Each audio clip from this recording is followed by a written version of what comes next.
400 पार की भाषा करते हैं, लेकिन खुद के बच्चे पैदा नहीं करते, दूसरे के बच्चे गोद में क्यों लेके घूमते? जो 400 की जो बात कर रहे हैं, पूरे देश में 150 से ज्यादा आएंगे नहीं वो। बीजेपी 150 से ज्यादा 150 ज्यादा नहीं दोस्तों है। नमस्कार, मेरा नाम है अरुण और आप देख रहे हैं टाइम्स एक्सप्रेस। आपको बता दें कि राहुल गांधी भारत जोड़ो न्याय यात्रा महाराष्ट्र के नंदुरबार में पहुंच चुके हैं। ये वो इलाका है जिसे कांग्रेस का गढ़ भी कहा जाता है और आदिवासी बहुल ये इलाका है। यहाँ पर जो है तमाम लोग मेरे साथ है, कांग्रेस पार्टी के जो लोग हैं उनसे बातचीत कर लेते हैं। आज यहाँ पर आए हैं। सर, आज आप यहाँ पर है, किस तरह से देख रहे हैं? राहुल गांधी जी आज यहाँ पर पहुंचे थे, रेस्पॉन्स किस तरह का रहा, क्या उम्मीद लग रही है? रिस्पांस तो बहुत बढ़िया है, ऑल ओवर इंडिया है। आपने देखा हुआ नंदुरबार में भी उस तरह से ये यहाँ जगह ग्राउंड कम पड़ा है। हाँ।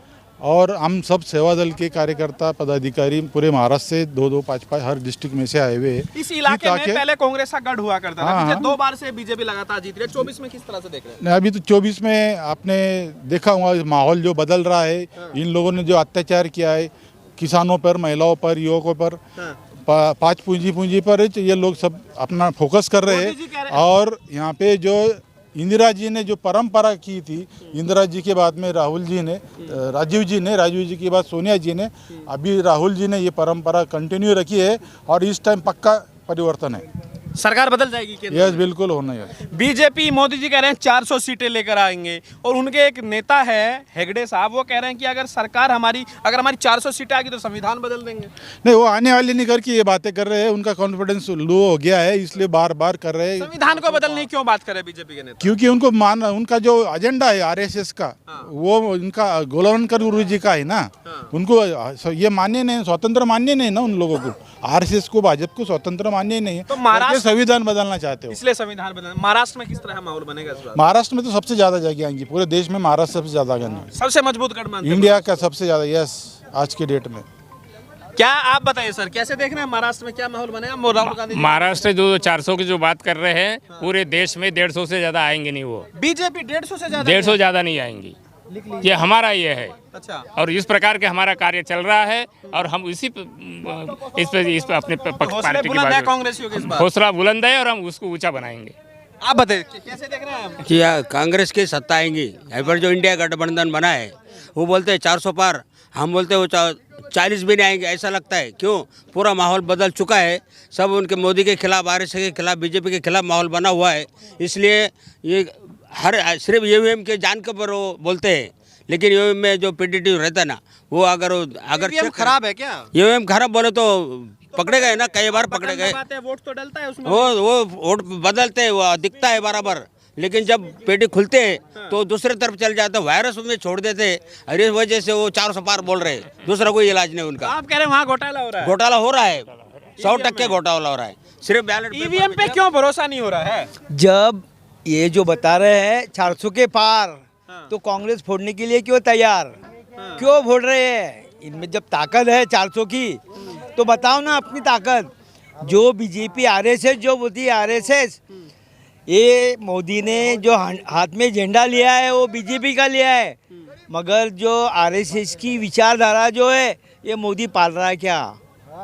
ये पाल रहा है। ये जो हाफ चड्डी से लेके फुल चड्डी तक जो आरएसएस के कार्यकर्ता बने हैं, आज वो वंचित हो चुके हैं।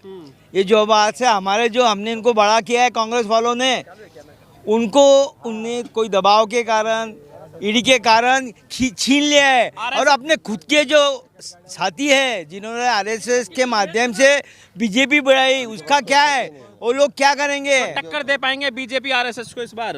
बीजेपी का जो भी है, आज जो बोल रहा है मोदी 400 के पार, मोदी आरएसएस का जो बूथ होता है और बूथ का जो कवच होता है, उसका एक लिखित होता है, उसका अहवाल जाता है। मोदी अगर ये सोचता हो कि मुझे 400 मिले, नहीं, आरएसएस का पीएम का उम्मीदवार दूसरा कोई है, कौन है? नितिन गडकरी है। आप फूट डलवा रहे हैं बीजेपी में? हर किसान को हर क्विंटल पे महाराष्ट्र में जो उपज है, सोयाबीन, कपास, ये मुख्य उपज है। आप किसान हैं? किसान खेती करते हैं। हैं। तो आपको पैसा मिलता है अपने फसल का? अच्छा दाम मिलता है? नहीं। हर क्विंटल पे 60, 50, 300 रुपये सोयाबीन का भाव रखा है। अभी मार्केट में 4,000 रुपीज़ पर क्विंटल का सोयाबीन बिक रहा है। अच्छा, तो आमदनी नहीं बढ़ा है जो मोदी जी कह रहे थे 2022 में कर देंगे दोगुनी, अब तक 24 मिनिमम गारंटी का कोई प्रोग्राम नहीं है, एमएसपी नहीं मिली। आप बताइए कैसे देख रहे हैं इस बार? महाराष्ट्र में जो कांग्रेस को जो भ्रष्टाचारी बोलते थे, जो हमारे आमदार थे, खासदार थे, वो भ्रष्टाचारी बोल के मोदी उनको हिनाते थे, वही मोदी उनके साथ में जाके वो मोदी को अभी बता रहे कि भाई वॉशिंग मशीन में डाल के उनको भ्रष्टाचार निर्मूलन कर डालते हैं। तो ये भ्रष्टाचारी पार्टी बीजेपी आज सत्ता में बोल रहे कि 400 पार करेंगे, वो 400 पार नहीं कर सकती है। हमारी कांग्रेस महाराष्ट्र में 800 पार करेंगे 800 पार करेंगे वो।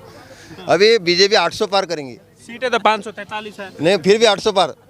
मजाक कर रहे हैं जी भाई साहब। आप बताइए कैसे, क्या महाराष्ट्र में किस तरह माहौल लग रहा है? राहुल गांधी जी आज आए थे, लग रहा है कि महाराष्ट्र में अभी जो इंडिया अलायंस महाविकास आघाड़ी का गठबंधन हुआ है, वो गठबंधन शिवसेना, शिंदे की खोखे की शिवसेना और जो भ्रष्टाचार अजित पवार था जो पहले भ्रष्टाचार का आरोप लगाए वो और उसको लेके निला के लगे उप मुख्यमंत्री बना डाले। म्हणजे अभी बीजेपी के लोगों पे कोई विश्वास रहा नहीं महाराष्ट्र में और देश में। वो 400 पार की भाषा करते हैं लेकिन खुद के बच्चे पैदा नहीं करते, दूसरे के बच्चे गोद में क्यों लेके घूमते?